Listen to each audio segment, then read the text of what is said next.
Mesdames et messieurs, bonsoir et soyez les bienvenus dans cette nouvelle édition de votre journal de 22h. Au sommaire de l'actualité. Infrastructure, le chef de l'État inaugure demain le port de Goubette.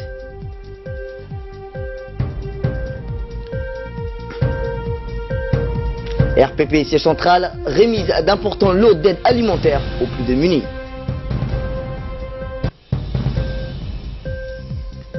Et enfin dans l'actualité internationale, accord entre Paris et Washington sur une force anti-djihadiste au Sahel. C'était le titre passant de l'emploi de ce journal. Après Tadjoura et El-Sabier, le président inaugure demain le nouveau port minéralier de Goubette. Il s'agit d'une infrastructure destinée essentiellement à l'exportation. Le port de Goubette a été construit par l'entreprise chinoise China Harbor Engineering, et notons que l'entreprise chinoise avait signé le contrat de construction avec les autorités concernées en 2012. Ce port baptisé Goubette sera précisément utilisé pour l'exportation du sel. Reportage. Le port du Goubet, situé à quelques 40 km au sud du golfe de Goubette, à proximité de la Kassal, devrait être fin prêt cette année avec une capacité d'exportation de 6 millions de tonnes par an. Ce projet de 63 millions de dollars US comprend un nouveau terminal pour les minerais ainsi que des entrepôts. Il aidera également à la reconstruction de la route reliant le lac au port. En parallèle, les industries d'extraction de la première exploitation aurifère du pays profiteront de la mise en route de ce nouveau port du Goubet. Notons que la zone de stockage de produits est située à environ 800 km à l'ouest du terminal. Ce terminal se trouve dans une zone idéale avec une profondeur naturelle de plus de 15 mètres. Le projet de terminal minéralier de la Kassal est une des priorités du gouvernement djiboutien dans le cadre de la création d'un tissu industriel national et du développement des infrastructures portuaires. Ce projet est en fait le préambule de toute une stratégie économique visant à développer nos activités portuaires et de renforcer notre rôle de plateforme logistique régionale. À travers ce terminal, la République de Djibouti souhaite exporter plus de 5000 tonnes de sel de par le monde. En marge de ce port du Goubet existe un bâtiment administratif, une station de régulation d'eau, une unité de dessalement d'eau de mer et un générateur électrique de 1225 kWh. Il a été également mis en place un système de convoyage performant de la zone de stockage jusqu'au navire. Ce système est appelé Conveyor Belt et Vessel Loader pour le chargement de navires. Sachez enfin que la dimension des navires pouvant accoster à ce terminal est de 40 000 à 100 000 tonnes.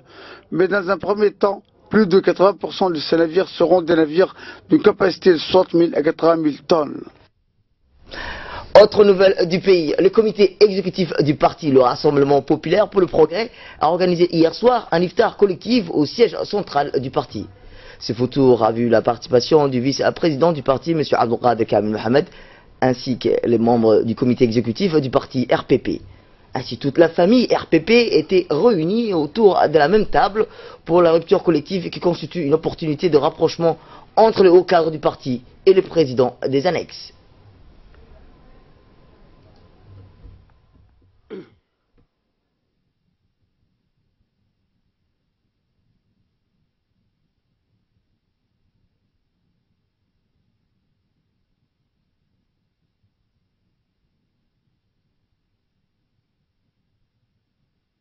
Après la rupture du jeûne, l'ensemble du comité exécutif du parti RPP, dont le vice-président M. Abdelkader Kamil Mohamed, a procédé à la remise d'aide alimentaire. Ces dons ont été octroyés par la première dame Qadra Mahmoud Haït au profit de plus de 1000 familles.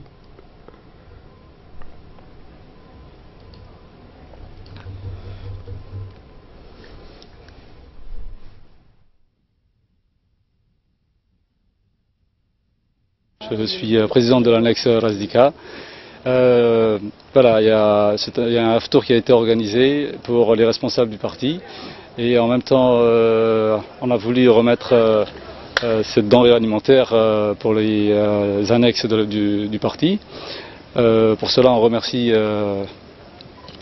énormément le président de la République et la première dame du pays, Mme Qadra Mahmoud Haït, pour nous avoir donné ces denrées alimentaires que l'on va fournir à la population, à une partie, enfin aux partisans du parti de l'UMP.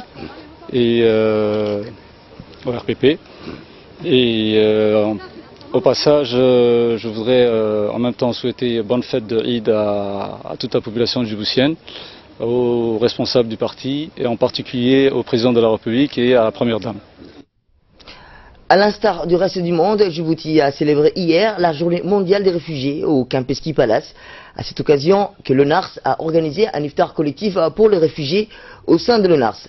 Cet iftar collectif a vu la participation du secrétaire exécutif de l'ONARS, M. Hussein Hassan Darar, du conseil du ministre de l'Intérieur, ainsi que plusieurs représentants de l'ONG qui soutiennent l'ONARS dans la gestion des réfugiés, à savoir le représentant du HCR, du PAM et entre autres.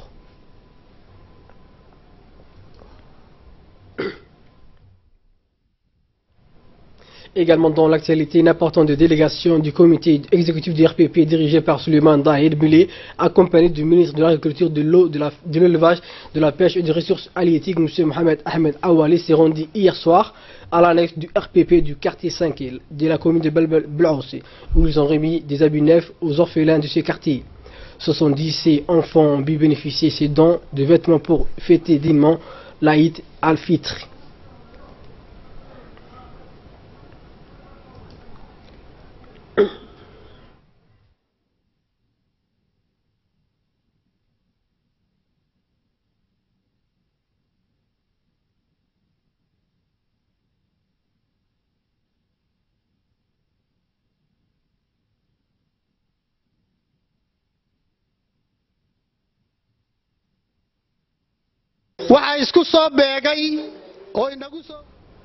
L'inauguration de 2 poulaillers s'est tenue ce matin sur le site de Demerjouk et de Wea dans la région d'Arta. L'inauguration de 2 poulaillers avec leur équipement et des pondeuses conjointes organisées par le ministère de la Culture, de l'eau, de l'élevage et des ressources halieutiques, ainsi que le ministère de la Femme et de la Famille dans le cadre du programme de résilience à la sécheresse de DRSLP. Cet événement s'est déroulé en présence de plusieurs personnalités. Le ministre de la Culture, M. Mohamed Ahmed Awali, et de son collègue de la Femme et de la Famille, Mme Moumina Ahmed Hassan, notamment les élus locaux, le coordinateur national du projet, M. Ibrahim Elmi, le sous-directeur du ministère de la Femme bénéficiaire des poulaillers, l'entreprise de construction, le consultant en charge de la surveillance des travaux. L'objectif principal de construction des poulaillers est d'améliorer la filière plutôt élevage et ainsi de lutter contre la pauvreté rurale, d'améliorer la nutrition et de créer des activités génératrices de revenus pour les femmes en particulier. En tout, la République de Djibouti va bénéficier de 27 poulaillers dans les différentes régions de l'intérieur. Ce projet est financé par la Banque africaine de développement du montant de 17 millions de dollars, soit 3 milliards de nos francs Djibouti. L'autonomisation de la femme, en lui donnant l'opportunité d'être responsable de son propre développement et d'améliorer ainsi la qualité. Aujourd'hui, nous sommes génératrices de revenus. Il est prévu de réaliser 27 poulaillers dans l'ensemble du pays. Et ces 27 poulaillers ont été totalement construits et pourvus des poules pondeuses qui sont venues de l'Éthiopie. Donc chaque poulailler, il y a 50 poules et une dizaine de coqs qui sont mis en place. Et pendant une année, on va assurer l'encadrement de ces avicultrices, à la fois l'encadrement, la nourriture, les soins de ces poulaillers par l'intermédiaire des techniciens, en collaboration avec les techniciens de la direction de l'élevage et des services vétérinaires. Donc ces projets viennent à point nommé pour concrétiser une demande qui a été émise par le ministère de la Femme, qui consistait à rendre autonomes les femmes dans les zones rurales. Donc c'est une activité génératrice de revenus et qui va permettre à ces femmes, pendant leur temps de libre, de s'occuper de ces poulaillers et puis manger les œufs et vendre les surplus sur. Pour sa part, la ministre de la Femme et de la Famille, Mme Moumina Ahmed Hassan, a expliqué que ces projets auront une importance capitale pour toute une communauté vivante dans les zones rurales. La ministre de la Femme a aussi réitéré son soutien indéfectible aux femmes, quelle que soit leur zone de vie. On l'écoute. Aujourd'hui, avec mon collègue ministre de l'Agriculture, nous avons inauguré deux poulaillers, un à Demerjouk et un à Wea. Ce projet s'inscrit dans le cadre de la résilience.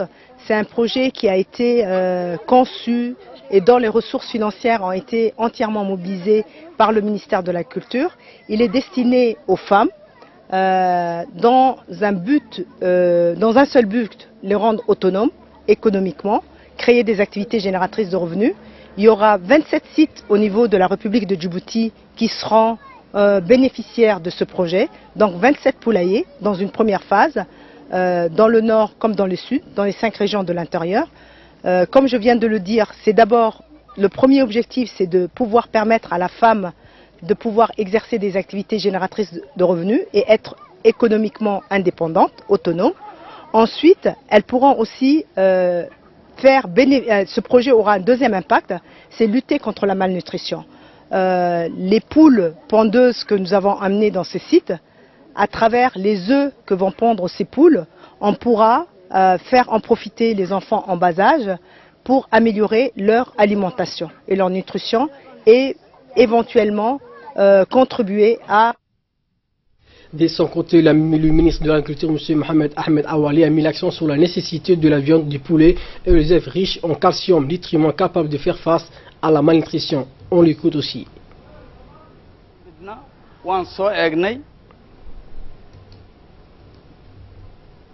Autre nouvelle, une cérémonie de remise des prix et des récompenses aux lauréats des concours culturels de la chaîne coranique s'est déroulée ce matin dans la salle des conférences du ministère des Affaires musulmanes.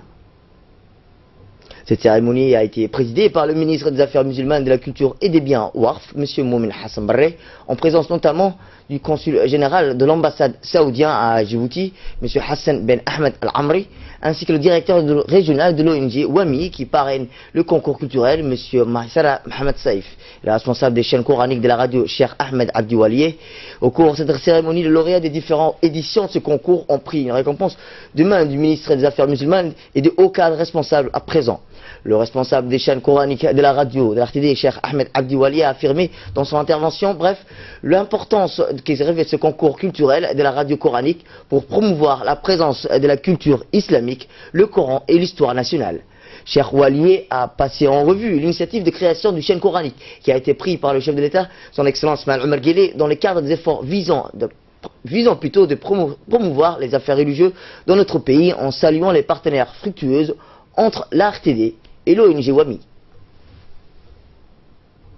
Le ministre des Affaires musulmanes, de la Culture et des Biens Warf a pour sa part indiqué que a prononcé un discours dans lequel il a salué le rôle majeur joué depuis 2010 par la chaîne coranique de la radio de Djibouti pour la diffusion des sciences du Coran et de la culture islamique. Le ministre a également évoqué le programme divers et religieux et culturel de la chaîne coranique pour servir la communauté de Djibouti. Le ministre soutient toutes les initiatives de ces séminaires et des festivals jouant un rôle important dans la revitalisation de la vie culturelle dans notre pays et ainsi relancer la richesse du patrimoine culturel et ainsi littéraire, artistique atteint une diversité multidisciplinaire, a déclaré le ministre des Affaires musulmanes, de la Culture et des Biens Warf. Enfin, le ministre a profité de cette occasion pour inviter toutes les associations culturelles de notre pays à participer massivement aux activités culturelles et à penser de façon créative d'offrir des programmes et des activités variées, ces objectifs de contenu technique et scientifique et culturel, en particulier dans ces périodes où notre pays se prépare à célébrer le 40e anniversaire de son accession à l'indépendance. Également dans l'actualité, un atelier de réflexion sur le rôle des infirmiers majors et surveillants de structures sanitaires initié par le ministre de la Santé, Dr Jama Elmi Okiye, a été organisé ce matin au Palais du Peuple. Était présent à cet atelier le secrétaire général du ministère de la Santé, Dr Ahmed Roubli, le directeur général de l'hôpital général Peltier, M. Hussein Mohamed Hussein, le directeur général de l'hôpital Balbala, M. Hussein Kidit, et le Dr Halem Abrahim Hassan, le directeur de région sanitaire, ainsi que des hauts cadres du département de la santé. Cet atelier a vu la participation de plus de 250 paramédicaux de Djibouti-Ville ainsi que ceux des 5 régions de l'intérieur. L'objectif de cet atelier consistait sur les voies et moyens d'améliorer les services hospitaliers, une meilleure prise en charge des patients ainsi que l'accueil des malades de leurs arrivées jusqu'à la sortie de la structure sanitaire. À ce titre, le ministre de la Santé a dans son allocution réitéré le soutien indéfectible que son département met en œuvre afin d'améliorer leurs conditions de travail de l'ensemble du corps médical, mais également à exhorter l'ensemble des paramédicaux présents à cet atelier d'être assidus dans l'accomplissement de leurs tâches quotidiennes. Toujours dans le nouvelle du pays, les parlementaires de la région d'Arta ont organisé un concours du Saint-Coran dans la mosquée de Demerjouk. Certains jeunes de Demerjouk, Arta, divisés en 3 groupes, ont participé au concours avec la participation du préfet, M. Abdallah Dalal Okiye, du président du conseil régional, El Mebouh, et le sous-préfet de Demerjouk ainsi que le chef du village, Hussein. Ce concours organisé annuellement est organisé chaque Ramadan par le député de la région, M. Djibril Abdellah Miguel. L'objectif de cet concours est de soutenir les jeunes de Demerjouk pour qu'ils puissent apprendre par cœur le Saint-Coran.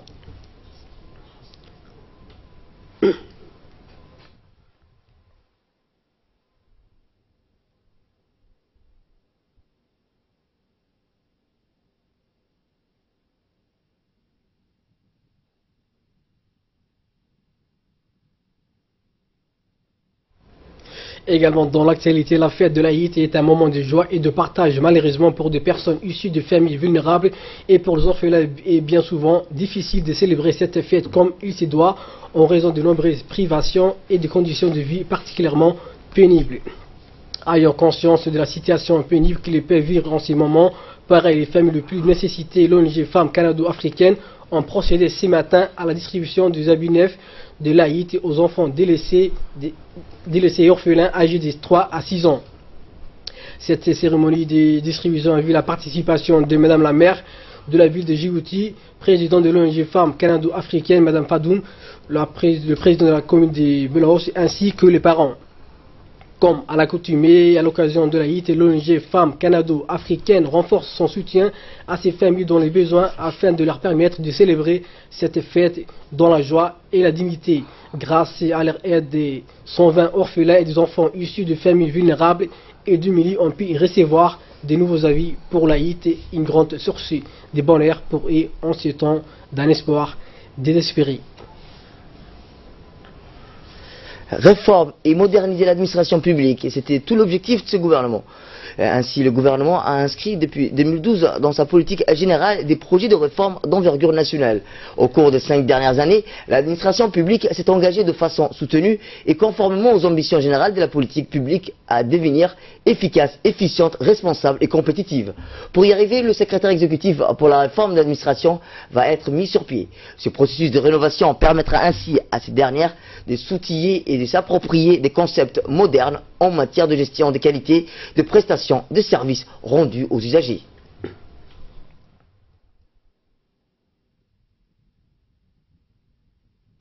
Cette commission est présidée par le Premier ministre et appuyée par le secrétaire exécutif chargé de la réforme. Elle vient sous le tutelle hiérarchique du ministère du Travail chargé de la réforme. Le SECRA est chargé d'exécuter des projets relatifs à la mise en œuvre des mesures de réforme adoptées par le gouvernement. Depuis sa création, le SECRA a entrepris de nombreuses activités à travers lesquelles des résultats ont été ressentis. La déclaration de services citoyens est une composante de la réforme. Elle est notre objectif, parmi les premiers objectifs de la réforme. En ce qui concerne, il est important de mentionner le cadre dans lequel cette initiative s'inscrit. Il y a eu la conférence présidée par le président de la République réunissant les membres du gouvernement et hauts responsables du secteur public où le chef de l'État, son Excellence M. Ismaël Omar Guelleh, a eu l'occasion de donner des instructions claires relatives à l'amélioration de la qualité des services aux citoyens. L'objectif principal du lancement de processus de déclaration de services citoyens est d'assurer le rapprochement entre l'administration et les administrés. Plusieurs ministères ont réussi à mettre en application la déclaration de services aux citoyens. Il s'agit entre autres des ministres de la Femme, de la Famille, du Santé, de l'Habitat, du secrétaire d'État aux Affaires sociales, mais aussi du ministre du Travail, qui est en charge de cette réforme et qui a voulu être un exemple. Écoutons là-dessus le secrétaire général de ce ministère. Nous, ministère du Travail, qui sont à l'initiative de cette réforme et de la déclaration des services publics aux citoyens, nous nous sommes appropriés naturellement les valeurs véhiculées par la DSC. Donc il y a beaucoup d'actions qui ont été mises en place, aménagement d'espaces d'accueil, les bases d'identification, et un effort important a été fait dans le traitement des requêtes des usagers. Donc nous avons fourni déjà les services de première ligne, on arrive à les fournir correctement, Et donc, on a aussi un département, un établissement public qui est sous notre tutelle, la CNSS, qui a atteint un haut niveau du standard, dans les standards des services à mettre en place. Donc, le but de la DSC, c'est d'instaurer une culture de service public. Donc, l'administration doit changer sa méthode de travail. Donc, c'est sur la méthode de travail qu'on a surtout agi. Donc, moi-même, mon bureau est ouvert pour tout requérant. Je le reçois en dehors de tout formalisme. Et donc,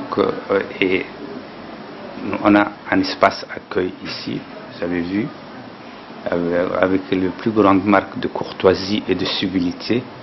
La personne est diligentée, est reçue, et donc tous ces efforts sont visibles.